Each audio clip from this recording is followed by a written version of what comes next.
received awards for their outstanding work in the profession. Speaking during the event, Minister of Information Shadrack Namalomba highlighted the critical role journalists play in spearheading the country's development. Namalomba says if Malawi is to attract resources, journalists are fundamental by being ambassadors of Malawi by reporting responsibly. He said government remains committed to ensuring the media operates in a free environment. He has since challenged media practitioners in the country to upgrade themselves for them to handle their jobs professionally. The government of His Excellency Professor Arthur Peter Mutharika is a listening government. It is running an open government. And when you do that, even if you were to write negative stories, we will not punish you. But what we are encouraging you is to be patriotic. Be patriotic. You live here. All the challenges that all of us are facing, we are facing them together.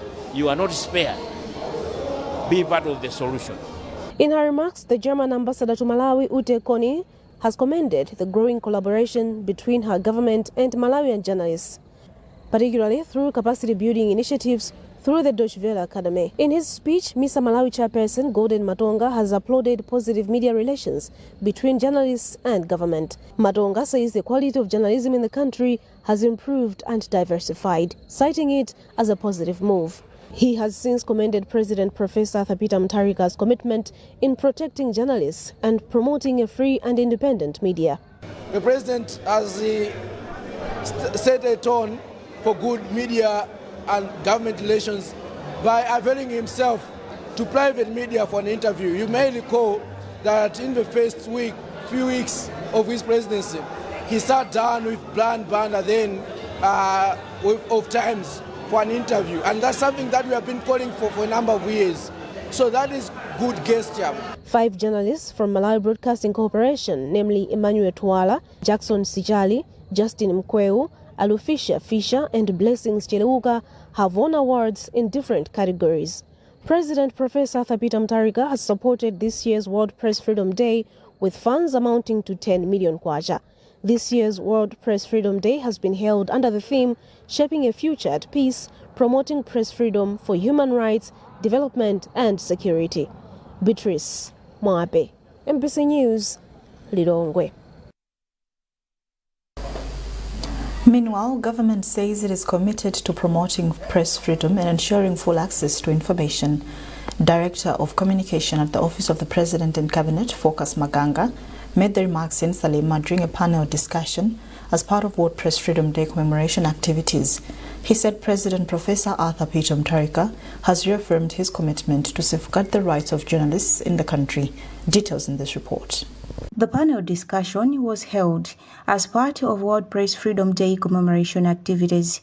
Earlier, the journalists had a march which started at Salima District Council offices up to Kamuzu Road.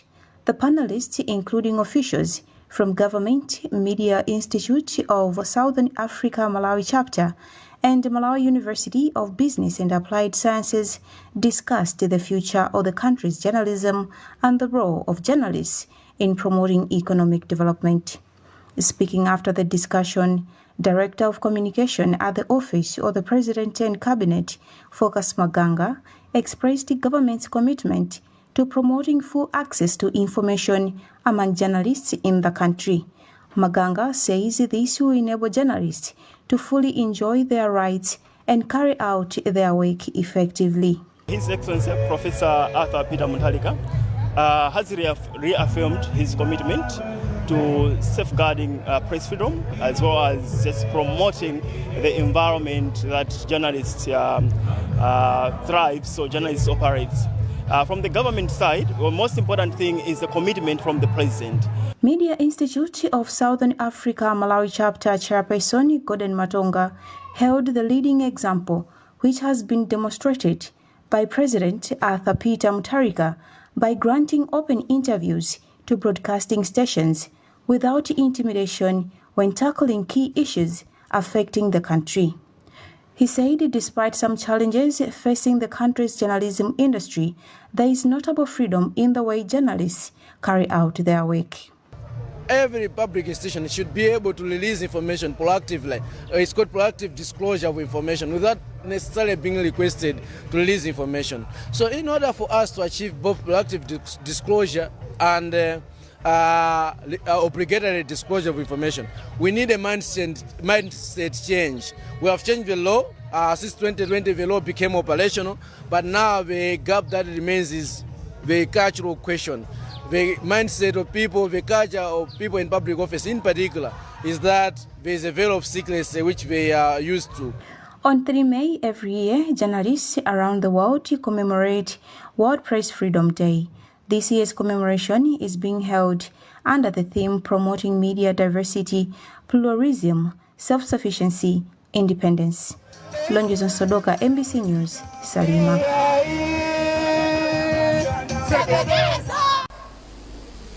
The Ministry of Information has challenged the insurance industry to take advantage of the growing digital footprint to increase the uptake of insurance products in the country.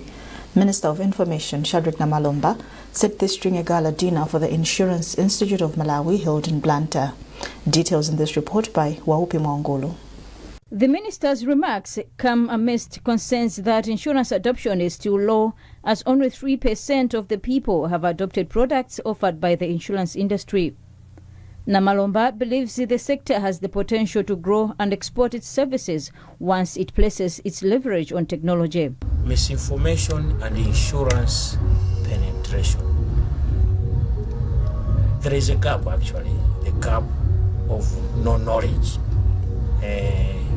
How many people did know that the insurance penetration is 3%?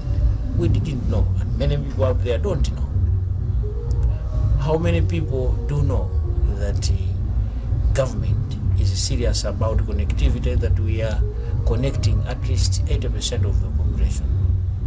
Not many people do know. How many people know that government has secured funds under World Bank to bring broadband to the village, to connect 2,000 schools in our country, to connect 500 public institutions in our country?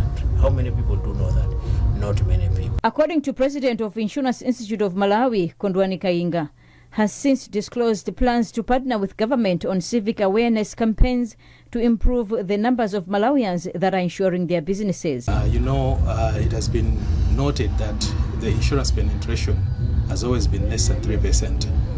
And the issue of trust is one of the issues that is affecting the uptake of the insurance. So our role will be to ensure that we uphold professionalism so that people know about insurance and trust about insurance. The insurance industry is one of the country's economic earners if utilized with full potential, and is also a key to Malawi 2063 boost. Kayinga is expected to be in office for the next 2 years. Waupi Mongulu, Mbc News, Blantyre. Government says it will rehabilitate railway training school in Limbi, Blantyre, in order for it to continue serving its intended purpose. The Minister of Transport, Jabi Mhango, said that government will not demolish the facility as indicated by the previous government. Mhango said this on the sidelines of his tour of duty in Blantyre. He explains. Well, this facility used to be our training school for railways, locomotive drivers, and all people associated with the railway. They were being trained here, but over time the place has been abandoned because of the dynamics in the sector. So much so that currently, these drivers are being trained at the premises owned by SIA. And therefore this place looks deserted. There was a decision taken then that probably the buildings here be brought down so that we erect new structures. With what we have seen today, it is very clear that that decision probably was a wrong one. So much so that with our visit today, that decision is reversed. What we are going to do now is to improve these buildings, make them better, so that they can still be used by our ministry as well as railways. Because if you look at them, they're very solid, very in good shape. So we would want to maintain them as they are, improve them inside, change the ambience so that they can still be used by our good selves. We will not demolish. After demolishing these buildings, it was going to cost us a lot of money. So we're going to spend money to bring down these buildings, and then second, to put up a new building, it was going to cost us money. That was probably not the best decision. It was irrational. It was not the best decision. We believe what we're doing today is the right decision. Health authorities have bemoaned the low turnout of youths in the ongoing cervical cancer screening outreach services in Mwanza. A gynecologist from Queen Elizabeth Central Hospital, Dr. Green Lasten, expressed the concern during an outreach activity at Mwanza District Hospital. Details in this report by Temba Mwale. The outreach activities, which have been going on for the past 3 weeks, are targeting all health centers under Mwanza DHO. Speaking during the outreach at Mwanza District Hospital, Dr. Lasten said girls are equally prone to cervical cancer, especially where they make their debut into sexual life at an early stage. One of the risks for getting the cervical or the virus which causes or which put the woman at a higher risk of getting the cervical cancer is having unsafe multiple sexual partners, which is also a big problem among our generation. So even the younger generation is not immune to this cervical cancer. And I should also say that we see also younger women, 24, 25, having this cervical cancer disease. And most of the times they come at an advanced stage because of the same perception that they can't get the disease. So even the younger generation are also at a risk of getting this cervical cancer disease. One of the women who took part in the activity, Sophie Gandali of Elia Village Traditional Authority Kanduku in the district, said although tradition denounces cervical cancer screening, the activity is important if one wants to maintain a healthy life. We have traditions and beliefs which deter us from accessing cervical cancer screening, including inserting objects in the birth canal. But for me, medical examination is the best. The initiative is being implemented in Mwanza district to the tune of 22 million kwacha, courtesy of the Malawi Healthcare Support UK, Mahekas. Previously, the organization has implemented a similar project in Chikwawa district. Temba Mwale, Mbc News, Mwanza. This is Mbc News. A reminder of our top stories. Journalists challenged to come up with solutions on issues affecting the country. Health authorities bemoan low turnout of youths in the ongoing cervical cancer screening outreach services in Mwanza. And FDH Bank lifts its temporary suspension on all sports sponsorships following constructive engagement with Super League of Malawi and other key stakeholders.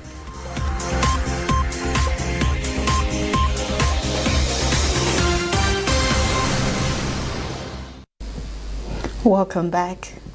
Member of Parliament for Chipala Nafisi constituency in Lilongwe has appealed to authorities to consider extending loan schemes to communities affected by floods in Lilongwe. Over 50 households at Ngona got their crop fields damaged when an overflowing stream washed away crop fields and land. Chipala Nafisi parliamentarian Kingsley Chimwaza stressed the need to empower the affected households. He explains. And we had a lot of farmers who were planting their crops here. But with this scenario, they have nothing to do. They'll do nothing. They were getting money from here. So they have nothing to do. They have lost their lands. So I am much concerned with this place. Probably, what do you feel could be a lasting solution to this problem? Is there a way out for the people that have been affected around this place? So what we have decided is to provide these people with a loan. As you are aware, the government of Malawi through Professor Arthur Peter Mutharika has given the opportunity to the youth and women, 100 million each. 100 million to the youth, 100 million to women. The Malawi Electoral Commission MEC says it will soon conduct a review process of the September 2025 general elections. Speaking in Lilongwe on the sidelines of a post-election reflection meeting organized by Oxfam, MEC Chairperson Justice Annabel Ntalimanja said the process, which will involve all stakeholders, including the media, will allow the electoral body to improve or make changes where necessary in the next election scheduled for 2030. From Lilongwe, Patrick Dambola reports. The National Stakeholder Post-Election Reflection Meeting was convened by Oxfam with an aim of taking stock of how the September 2025 general elections were conducted. Keynote speaker at the event, who was chairperson of the Malawi Electoral Commission, MEC, Justice Annabel Ntalimanja, said the meeting is very important because the nation cannot move forward without looking back at the performance of various stakeholders in the past election. She added that MEC will shortly be having its own review meeting so as to come up with electoral reforms where need be. For the Commission, what we're looking at is to see what reforms need to be put in place, if need be. Those may involve legal reforms if there's anything that needs to be looked at in terms of the legal framework that is existing currently, but there could also be administrative reforms, but this will be informed by the review itself. When we review the cycle leading up to 2025 and see what worked, what didn't work well, if need be, then those reforms will come into place. European Union Ambassador to Malawi, Daniel Aristi, said the 2025 general elections were well organized and the results reflected the will of the people. We, the European Union, deployed a European Union electoral observation mission. We had more than 100 people on the ground observing the elections, and again, that was a really, really good job. Now is the continuation of that. So we are looking at the results, we're looking at the processes, how can we improve them to do even better in the next elections. Among the general observations during the reflection meeting was that many women who contested in the 2025 elections failed to make it because of cultural, religious and financial barriers. On that, Executive Director of Women's Legal Resource Center, Warwick, Magi Katwera Banda, says there is need to make a deliberate law so as to give women contestants a chance of making it in large numbers in the next election. Even the presidential candidates that we had, they were taking female running mates, you see, because there's that act that is stipulating how women should be handled at that level. So for me, despite the fact that we have cultural issues, religious issues, but if we have a statutory law, if we have a statutory requirement that parties should adhere to, then they'll be forced to do the right thing. So a law is important. The gathering brought together different stakeholders in the electoral process. Patrick Dambula, Mbc News, Lilongwe. A coalition of civil society organizations has called for collective approach and national compliance with the Malawi Revenue Authority MRA's newly introduced electronic invoicing system for value-added tax. Speaking in Lilongwe, the CSO's Nameless Center for Democracy and Economic Development Initiatives, Mzuzu Youth Caucus, Drug Fight Malawi, the Citizen League and Youth Alive Mchinji say they have noted with concern the misinformation around the system being spread by some business entities. The CSOs say this is misleading Malawians into resisting the new tax measures. One of the CSO's representative, Gomeziani Nkoma, says the electronic invoicing system is a solution to tax fraud. He explains. This system helps MRA to have real-time information when tax are collected, when revenues are collected. So it is a system actually which is beneficial to our country. There should be continued effort in terms of sensitization. We understand that this kind of resistance from business operators, it is due to the fact that most of them do not understand the system. At the same time, others, are benefited from AFDs through fraud and others. So there should be a continued sensitization campaign. There should be a continued interface between MRA and, of course, business operators, including us, the CSOs. Malawians should understand that this is our country. Therefore, we should hold accountable every person who attempts to defraud government through tax evasion. Every person, every Malawian should understand that it is a collective effort, that we should protect our government by reporting actually every person who attempts to smuggle goods, and they actually also to evade tax. And now moving on to sports, FDH Bank has lifted its temporary suspension on all sports sponsorship following constructive engagements with Super League of Malawi and other key stakeholders. The suspension was affected on 26 April following a failed launch match for its FDH Bank Premiership between Mighty Wanderers and Karonga United at Kamuzu Stadium in Blantyre. Now joining us live is our sports reporter, Norbert Jameson, for more details. Hello, Norbert. Hello, Peter. So did you see this coming? I would say yes, because if you look at the communication that Solom released last week, they mentioned that from the 1 billion kwacha sponsorship annual package, FDH had already given them half of the money, which is 500 million kwacha. So I saw that FDH Bank, by all means, after engaging all stakeholders, they would still come back to sponsorship. So has FDH Bank given reasons for lifting the suspension? They said they engaged Sulum and other key stakeholders. I believe it should include Football Association of Malawi, as well as the Malawi National Council of Sports. We also heard from the Ministry of Youth and Sports that they were engaging the bank. And I believe from those engagements, that's why they have made this decision to continue. And they have also mentioned that they believe that sports is a powerful tool for economic empowerment as well as national movement. So there's from the engagements that they had with the stakeholders, they say they believe they are now well aligned, and they have been reaffirmed that the incidents that happened on the 25th of April will not happen again. So it is safe to say that this is a very vital decision.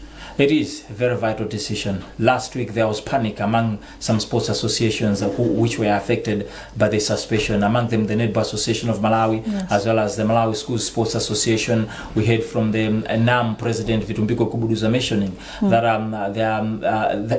the suspension had affected their plans for the start of the 2026 FDH Bank Premier Netball League, which was going to prepare the players for the Commonwealth Games is coming up in July this year, and then they wanted to start the league so the players should be active before the national team flies out to Scotland. So this is vital indeed that NAM as well as all the other associations which were affected now can proceed with their plans. All right, now getting onto the pitch, how has week 2 of the FDH Bank Premiership gone? It's been exciting, with some surprise results I should mention. We saw Masters FC traveling to Karonga. They got a result there, 2-1, having trailed in the match. And then also talking of the champions, Mighty Wanderers, they kick-started the defense of their title with a 2-1 win away to Craig Sporting in Inchinjin. And we also saw the first Elite League match to be played at Jose Yusuro Stadium in Mwanza between Bullets and Mafco, and the match grossed 35 million kwacha. So there was plenty of excitement in week 2 of the season. All right, Norbert, thank you very much for joining us live this afternoon. You're welcome. Well, that item concludes this lunch edition of Mbc News. But before we leave, here is a reminder of our top stories. Journalists challenged to come up with solutions on issues affecting the country. Health authorities bemoan low turnout of youths in the ongoing cervical cancer screening outreach services in Mwanza. And FDH Bank lifts its temporary suspension on all sports sponsorships following constructive engagement with Super League of Malawi and other key stakeholders.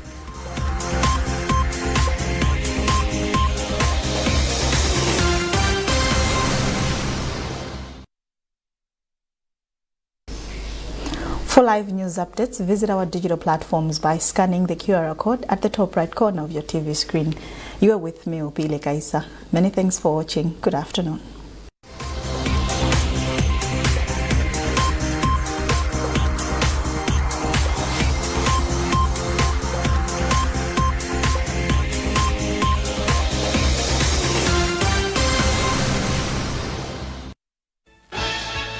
Something big is coming on NBC. Not what you've seen before. A new force is about to hit the road. Crafted for presence, engineered for power, designed to turn every head before it even arrives.